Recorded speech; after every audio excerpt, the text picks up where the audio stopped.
Rev up your engine!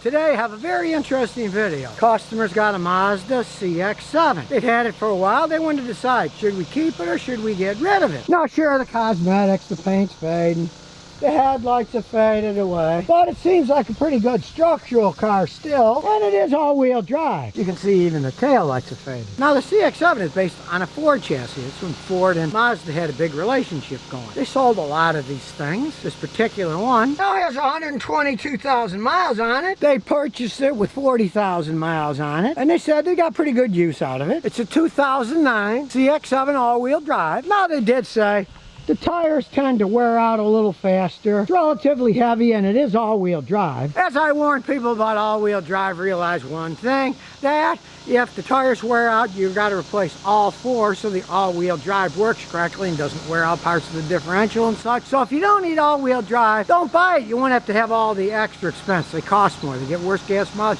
You got to spend a lot more on tires when they go bad. But be that as it may, it's still got the original engine, the original transmission, and realize this is a 2.3 liter 4-cylinder turbo. Still sounds decent.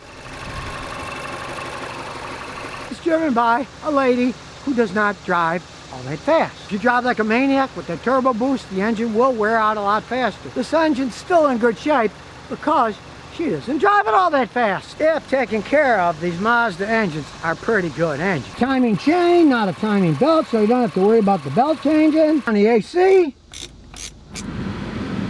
it's still blowing freezing cold. The interior's still in pretty good shape.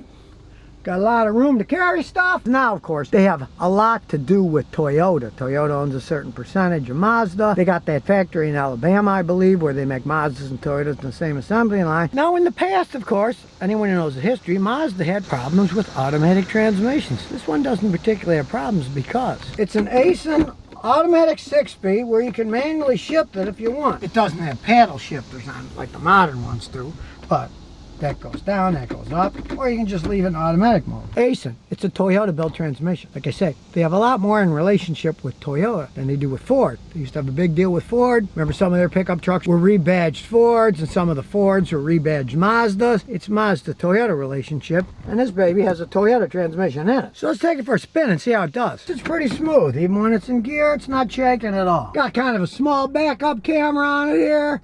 But what the heck, it's an older car. People call this a jacked up SUV. It is. It's kind of jacked up high. You get a nice ride level. When we floor it, it's still got pep. Zoom still exists. Of course, I was cheating. I had it in first gear. I did the shiftable ones. I'll put it in automatic mode now. As you can see now, it's in just drive.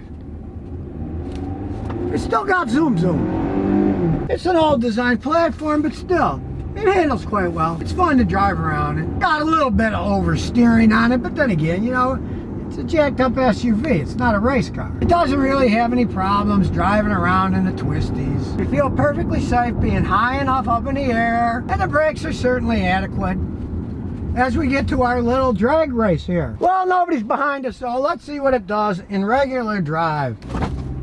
It starts out slow, but then it builds up, doesn't ship that shabby at full RPMs. You don't feel much, it's not bad at all. Still in excellent shape for a vehicle with 122,000 miles on it. After all, realize this does have an Aisin transmission. It's a Toyota transmission. It's well designed. 6-speed. Not one of those crazy 9 or 10 speeds that can have problems. These are more basic, and they tend to hold up. For an old, jacked up SUV, it rides nice and it's quiet enough. All these SUVs make some noise just because of their lack of aerodynamics, because they're high and kind of over squarish, so they're always going to be pushing more air and they're going to make a little bit more noise. It's not outrageous. So as far as road tests go, it passed pretty good, but now let's get into the computer nitty gritty. And what does Scotty have? Scotty has a new scan tool. It's an X tool. An X-Tool A80 ProMaster. In the ultra competitive market of scan tools, it's a new Chinese company. They have an interesting model. X-Tool, tearing up the void. Yes, I admit, there's a void in scan tools. If this company does a good job, hey, could be another good scan tool for people to buy. It's always changing. The world's always changing. You got to keep up with the times. You think you're spending a ton of money on a Snap-on scan tool and you're getting your money's worth? Maybe, maybe not. There's a lot of cheaper alternatives out there, and I'm trying this one out. And here we go. Setting itself up. Got cool graphics. I'll go with that. We'll do diagnosis. We want Asian, and we want Mazda. Do automatic detection. First thing I noticed, it came up really fast. It's got the engine, knows it's a turbo, all-wheel drive, and we're doing automatic scan. Here we go. So far, this thing looks like it's working pretty fast. All right, it did them all in a very quick period of time. No trouble codes. That's good. So let's check things out here. Live data. Start it up. The information came up real fast. The air-fuel ratio is almost perfect. 1.00, 1.01. That is just pretty close for an old car. There's a lot of information on these things. Fuel injector amount, a level, even the fuel pressure sensor. The mass airflow sensor is doing good for an engine of this size. Check out the fuel trim. It's only minus 0.01, almost perfect. Shows this thing is still running great. Even has some really high-tech stuff of your thermostat, how it's working. These are all computer-controlled systems that gives you all the information. I gotta say, this is a kick and scan tool. Shows you that the modules are getting the correct electricity, 13.5 volts. And since it has variable valve timing, this even shows you your valve timing degrees, which is amazing.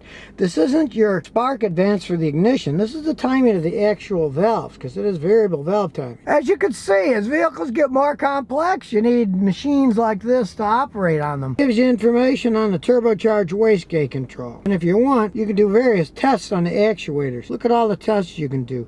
You can change the injector volume. You can control the intake manifold runner. You can check the wastegate on the turbo. You can even see if the camshaft for variable valve timing is working correctly. I gotta say, I'm impressed by this X tool. Now realize, as far as I can decipher as it stands today, this is about a $1,200 scan tool. But you can see the data that it does for a mechanic or somebody who's really serious about doing car stuff. This isn't something that, oh, you know, it costs $500 and they say, oh, it does so much more than the other scan tools. I find a lot of those don't do all that much more. But this thing, $1,200. It's pretty close to factory scan tools as far as I can decipher so far. Now, man, I'm just starting to test it out, but my first test here, hey, let me tell you, I'm impressed at $1,200. I've seen $5,000 scan tools that don't do what this thing seems to do. If you've been watching my videos with scan tools, you know that sometimes there's a big time lag. This thing was fast. That's the thing about modern upgrade systems in different companies. They know people want speed. They don't want to sit there for 10 minutes waiting.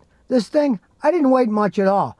And the main thing was, it got the data like that. Some of them, you load them up, it takes a while, they gotta load the data, they gotta set. This thing, I just push select all, click on it, boom, up they come. I scroll, the data's there. I don't scroll and then wait, the data's instantly there. I gotta say, decent scan tool. Hey, okay, what about the car? Decent car, it's old, it's got some wear on it, still got a lot of life left. I'm gonna tell them, hey, they got a newer Ford hybrid that they use for traveling a lot. This is her knock-around car.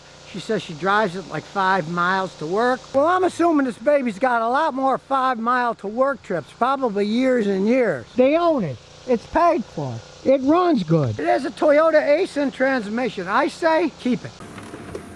And here's some bonus questions and answers. The truth speaks, Scotty, what's the socket behind you to the left, upside down? That's a good question. I don't see any sockets. There's a drone there, a Mustang, an American flag from Afghanistan. I don't see any upside down sockets. Nope, there's no sockets there, and a cat pillow that looks like me with sunglasses on. Oh, and then by the cat there, next to that cat, that is my original camera that I used when I started making YouTube videos.